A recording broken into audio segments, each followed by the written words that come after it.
تو ناظرین پروگرام کا آغاز ہے آج ایک بڑی اہم میٹنگ کے ساتھ. ہم دیکھ رہے ہیں کہ وزیراعظم محمد شہباز شریف جو ہیں ان کے ملاقات ہوئی ہے چیئرمین ولی کے سربراہی میں. شنگھائی الیکٹرک گروپ کے جو چیئرمین ہیں ان کے سربراہی میں ایک وفد ہے جس میں وزیراعظم کی جانب سے یہ کہا گیا ہے کہ پاکستان اور چین کے جو دو طرفہ تعلقات ہیں اور معاشی اشتراک ہے اس کو مزید فروغ جو ہے وہ دینا چاہیے, اور پاکستان میں خاص طور پر کام کرنے والی جو چینی کمپنیاں ہیں ان کی سیکیورٹی کے معاملے پر وزیراعظم نے بڑا واضح کر دیا ہے کہ کسی قسم کا سمجھوتا نہیں ہوگا. بالکل جی, بڑی ہی اہم میٹنگ, اہم ملاقات جس میں وزیراعظم نے کہا ہے کہ چینی کمپنیز پاکستان میں پاور پلانٹس کو درآمد شدہ کوئلے سے مقامی کوئلے پر منتقل کرنے اور کانکنی کے منصوبوں میں مزید سرمایہ کاری کے مواقع سے فائدہ اٹھائیں. ان کا یہ کہنا ہے کہ حکومت چینی سرمایہ کاروں کو تمام تر سہولیات فراہم کرے گی.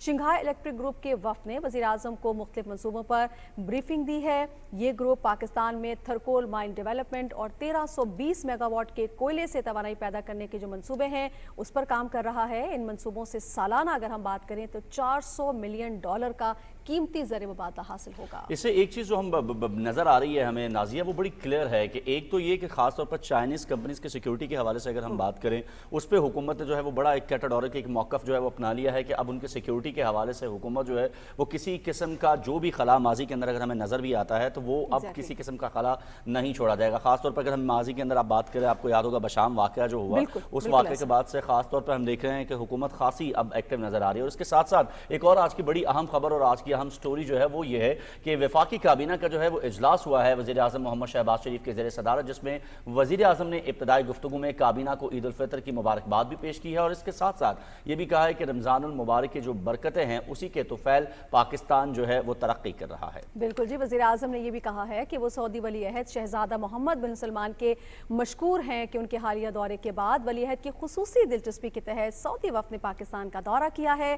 وزیر اعظم نے وفاقی کابینہ اور متعلقہ حکام کی سعودی وفد کے کامیاب دورے کے لیے کی گئی تمام کاوشوں کی پذیرائی بھی کی ہے اور سعودی وفد پاکستانی وزراء اور حکام کی تیاری سے متاثر ہوا اور سعودی وزیر خارجہ شہزادہ فیصل بن فرحان آل سعود نے اس کا برملا اظہار بھی کیا.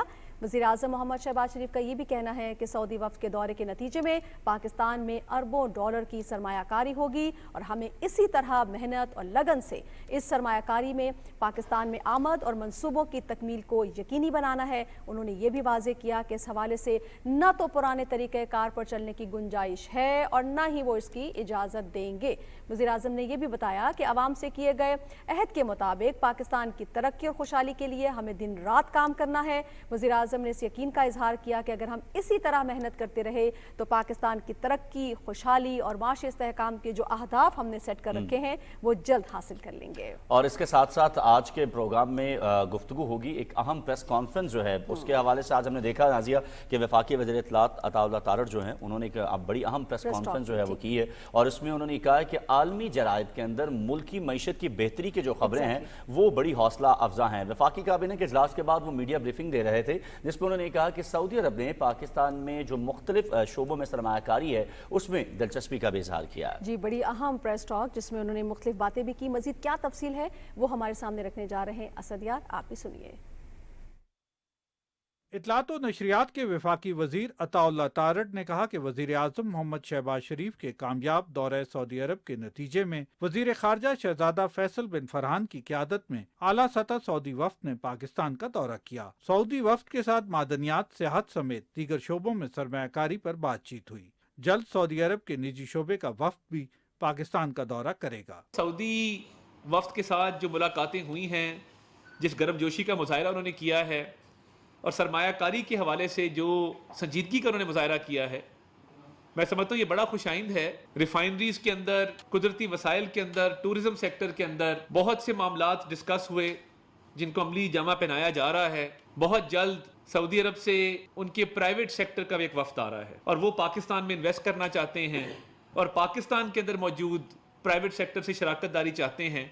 اس میں دونوں حکومتیں اپنا کردار ادا کریں گی. وزیر اطلاعات نے کہا کہ اپوزیشن کا بلوچستان میں جلسہ ناکام رہا. پی ٹی آئی قیادت کے متضاد بیانات تحریک انتشار میں آپس کی پھوٹ کی واضح نشانی ہے. آپس کی جو پھوٹ ہے تحریک انتشار کے اندر, وہ جب اپنی ہی صفوں میں اتحاد و اتفاق پیدا نہیں کر سکے تو انہوں نے اپوزیشن الائنس کیا بنانی ہے. تو میں نہیں سمجھتا کہ اپوزیشن کے پاس کوئی ایجنڈا ہے بات کرنے کے لیے. ہاں, آپ ہمارا ساتھ دینا چاہتے ہیں پارلیمان کے اندر, پارلیمان سے باہر, آپ ضرور عوام کو ریلیف دینے کے حوالے سے پالیسی سازی میں ہمارا ساتھ دیں۔ وفاقی وزیر نے بتایا کہ کابینہ نے نجی و سرکاری شعبے میں شراکت داری کے پالیسی فریم ورک کی منظوری دی ہے۔ اسد یار خان، پاکستان ٹیلی ویژن نیوز، اسلام آباد۔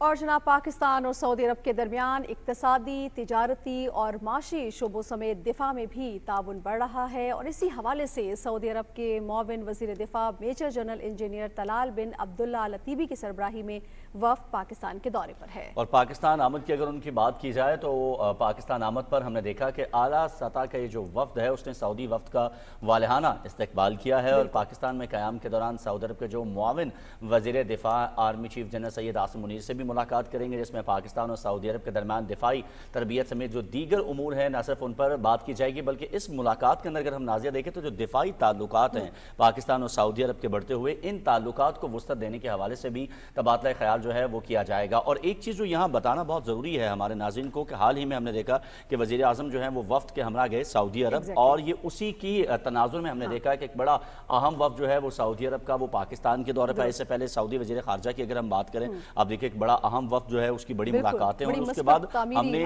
تعمیری اس کے اندر پاکستان اور سعودی عرب کے درمیان جو معاہدے دیکھے وہ بڑے اہم تھے پاکستان کے لیے۔ بالکل جی، اور یہی وہ تعلقات ہیں اور یہی وہ ایفرٹ ہے جو حکومت وقت جو ہے وہ اس وقت لگا رہی ہے کہ پاکستان کی معیشت کو اس کے پاؤں پہ کھڑا کیا جائے، اور یہی وہ بیرونی سرمایہ کاری ہے جس کے تحت ہم نے دیکھا کہ آج وزیر اعظم کی ایک اہم میٹنگ جو ہے وہ چین کے ساتھ بھی ہوئی ہے، جس میں بیرونی سرمایہ کاری کو فروغ دیا جا رہا ہے۔ اور سعودی عرب کی اگر بات کریں تو سعودی عرب نے ہیوی انویسٹمنٹ کی بات کی ہے، جس سے یقینی طور پہ جو معاشی اہداف ہیں پاکستان کے اس کے حصول میں خاصی مدد ملے گی۔ جی، اور اگر بات کی جائے پاکستان سعودی عرب کے تعلقات کے حوالے سے تو ہم یہ دیکھ رہے ہیں کہ نئی جہت اور نیا دور، اس پر بات کرنے کے لیے ہمارے ساتھ اس وقت موجود ہیں ماہر معیشت ہیں اور بین الاقوامی امور پر بڑی گہری نگاہ رکھتے ہیں مرزا اشتیاق بیگ صاحب اس وقت ہمیں جوائن کر رہے ہیں۔ مرزا اشتیاق بیگ صاحب، بہت شکریہ آپ کے وقت کے لیے، السلام علیکم۔ السلام علیکم جی، اینڈ مائی پلیجر۔ سر، سب سے پہلے تو یہ فرما دیجیے گا کہ سعودی عرب کی اگر ہم بات کریں تو مسلم دنیا کا ایک بڑا اہم ترین جو ہے یہ ملک ہے، اور پاکستان سے اس کے روابط اگر دیکھے جائیں تو ہر لحاظ سے ہمیں نظر آتا ہے کہ یہ مثالی روابط ہیں، اور ہماری ہر معاشی مشکل میں اگر ہم دیکھیں تو سعودی عرب جو ہے وہ ہمارے ساتھ کھڑا رہا ہے۔ لیکن اب اگر بات کی جائے تو جو ہمیں سعودی عرب کی طرف سے مختلف شعبوں میں سرمایہ کاری میں دلچسپی نظر آ رہی ہے، اس کی مثال اس سے پہلے ہمیں کہیں نہیں ملتی ہے۔ تو یہ جو دو طرفہ تعلقات ہیں، اس نئے دور کو آپ کس طرح سے دیکھ رہے ہیں؟ بالکل جی، آپ نے بالکل صحیح کہا کہ اس سے پہلے ہم جب بھی مشکلات کا شکار ہوتے تھے سعودیہ نے ہمیشہ پاکستان کی مدد کی ہے، مگر اس بار تھوڑا سا مختلف اس طرح ہے کہ اس سے پہلے ہم سعودی عرب سے ہمیشہ لونز وغیرہ لیتے تھے یا گرانٹس وغیرہ لیتے تھے یا قرضہ لیتے تھے، مگر اس بار جب وزیر اعظم نے ریسنٹلی سعودی عرب کا دورہ کیا اور وہاں پہ انہوں نے ملاقات کی کراؤن پرنس سے، تو ان پہ یہ واضح کیا کہ پاکستان انٹرسٹڈ ہے کہ قرضے کے بجائے سرمایہ کاری جو ہے سعودی عرب کرے۔ دیکھیے، اس سے پہلے جو قرضے ہوتے تھے یا ہمارے ریزروز میں اگر کمی آ جاتی تھی تو اس کے اندر ہم کچھ فنڈز کہتے تھے کہ آپ ہمارے بینکس وغیرہ کے اندر اسٹیٹ بینک میں آپ پلیس کر دیجئے، تو وہ بہت چھوٹا اماؤنٹ ہو رہا تھا، مگر اس بار جو اماؤنٹ ہو رہا ہے جیسے 32 ارب ڈالرز کی سرمایہ کاری کے کوئی 25 منصوبے جو ہیں ان کی پیشکش کی گئی ہے۔ اور یہ سلسلہ کب شروع ہوا؟ جب پرائم منسٹر صاحب نے سعودی عرب کی وزٹ کی، کراؤن پرنس سے ملاقات کی، اور ان کو جب یہ کہا تو انہوں نے پھر یہ ڈیلیگیشن کو یہاں پہ بھیجا ہے، اور یہ بڑا اچھا رہا کہ ایک تسلسل جو تھا اس کا وہ ہوا ہے، اور وفد میں جو آیا تھا یہ بہت ہائی پاورڈ ہے۔ سعودی عرب کے جو فارن منسٹر ہوتے ہیں ایسے حالات میں، جیسے آپ کو پتا ہے کہ پورا ہمارا یہ اس وقت جو ایریا ہے اس کے اوپر جنگ کے ہمارے بادل اس وقت برس رہے ہیں اور چھائے ہوئے ہیں، اس میں اتنا ہائی پاور ڈیلیگیشن کا پاکستان آنا یہ شو کرتا ہے کہ سعودی عرب کے کیا ہمارے تعلقات ہیں اور کتنا وہ سیریس ہے۔ اور سب سے اچھی چیز یہ ہوئی ہے کہ اس نے صدر سے بھی ملاقات کی، پرائم منسٹر سے بھی ملاقاتیں کی، SIFC کی اپیکس کمیٹی کا بھی اجلاس میں شریک ہوئے، اور سعودی سرمایہ کاری کانفرنس جو ہے اس میں بھی ہوئی، اور آرمی چیف جو تھے وہ بھی تھے۔ تو آج تک پاکستان نے بھی کبھی انویسٹرز کو، کسی ملک کو اتنی زیادہ امپورٹنس نہیں دی ہے جو اب ہم نے پاکستان نے اس بار دی ہے۔ اور یہ انشاءاللہ آپ دیکھیں گے کہ یہ جو 32 ارب ڈالرز کے منصوبے کیے گئے ہیں، اس سے پہلے سعودی عرب جو ہے آلریڈی ریکوٹیک کے اندر کوئی 1.1 بلین کی انویسٹمنٹ کی آلریڈی وہ ہم کو وہ دے چکا ہے۔